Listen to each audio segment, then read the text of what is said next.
I hope you find this video useful. You may be a new time cruiser, or you might be somebody that's just forgotten how to access the My P&O and book any dining or entertainment options. I find the easiest way to get to My P&O is literally just to type it into Google. So I'll just type in My P&O and pushing enter. You can also go via the P&O Cruise website, but I find it just easier to Google. And there is the My P&O Cruises website. That takes you to the welcome page where you need to put in your details such as your booking reference and your name. And of course your date of birth. So let's just do that. Okay, I've entered all of my information, and it's just depressing how far I need to scroll down for my year of birth. Push that login button. And that takes you to your booking summary. You may have been here already to have checked your flight details or whatever. But underneath, you may have also booked some shore experiences, maybe even the spa. But we're going to concentrate on the dining, and the entertainment procedure is so similar that I'm just going to concentrate on a dining option. So click on that dining tab there. Apologies, I've got slow internet, so it takes a while to load up. But this is going to give you an overview of all the different dining options on Arvia. As you scroll down, you'll see that they are all listed. They will specify whether they are additional or included in the fare. Sundays, you see there is an additional charge, but the Taste 360 is included.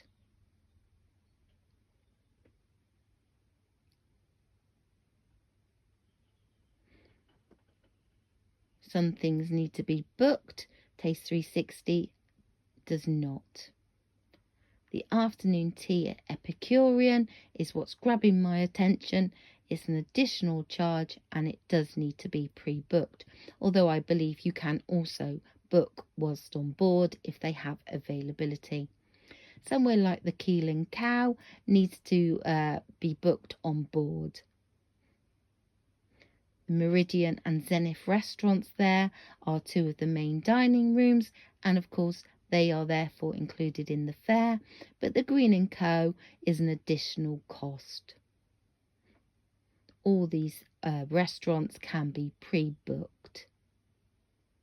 The Limelight Club is the dinner entertainment venue. There is a cover charge of about £30, I think, and I recommend you booking up as soon as possible if you want to go to see that. Scrolling all the way down there, the Beach House is another one of my favourites. But I am going to go for the afternoon tea at Epicurean, so let's book that. I'm curious to see what's there, so I'm going to go into the details. Oh, I'm just concentrating there because I can see that if we cancel with less than 24 hours notice, we will forfeit £10 of the payment that we're going to pay today. Just reading through all the little information there. It's on deck 17 forward in the Epicurean, and it's an additional charge. Let's just see what we're going to get for our menu and view that sample menu. I'm just going to slowly scroll down and you can see what you're going to get for your money.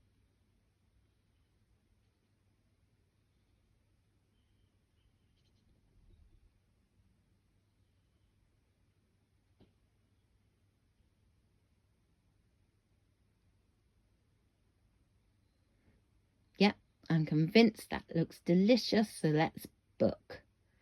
Now this is a little summary and you need to input all the information.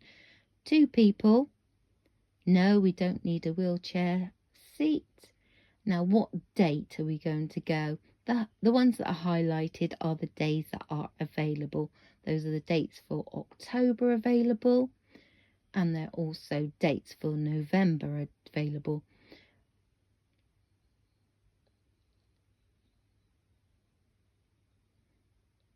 Okay, I'm going to go for an October date. So let's go back to the October.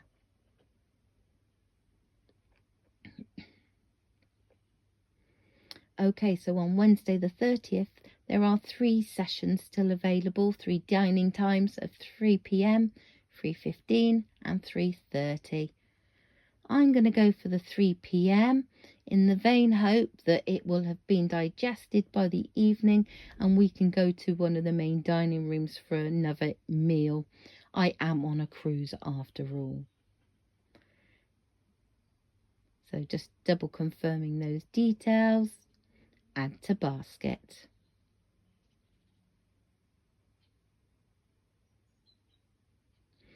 Right, a little summary comes up there, just checking all the details. You have the option of going to the basket or continue shopping. In my experience, it is best to check out after each purchase. So I find it best just to go to the basket. The P&O website is very clunky. If you continue to put things into your basket, you'll find that it will throw up an error, chuck you out, and you haven't got a clue what has gone through and what hasn't.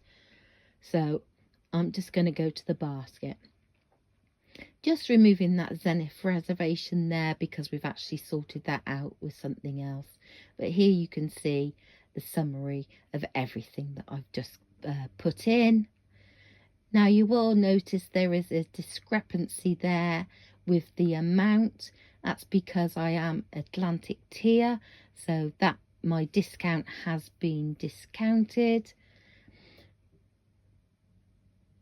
So I've saved £2.36 on this booking. Okay, all seems fine. Let's check out. Now this is actually a dummy booking. I have booked on for another day, but it will then take you to the billing information, which I'm obviously not going to put in. It's your name, your address and your credit card details. When that's all inputted, you then just check out. You will get a confirmation pop up, but the best way to check that the order's gone through is to either go to your itinerary or my orders, those top tabs there. Just looking at my orders here is a previous order that I have made, and if you click on the My Details tab, little arrow down there, all the details of that booking will pop up. This order is for the Olive Grove, and another way is to go to your itinerary, which is a tab just at the top there. Scroll through a bit too fast. This is a really good way because it gives you all your different bookings for every day, and you'll be able to access this via the My Holiday when you're on board. So you can see here on embarkation day, so you see you've got the Olive Grove at 6:15, followed by the Celtic Harps at 8:30. I hope this video has been of use to you and that you can now book all your dining and entertainment options without too much stress. I wish you all a very happy cruise on a P&O ship, whichever one it is. But if at any point you do see me on board, please come over and say hi. Thank you very much for listening, and safe travels everybody.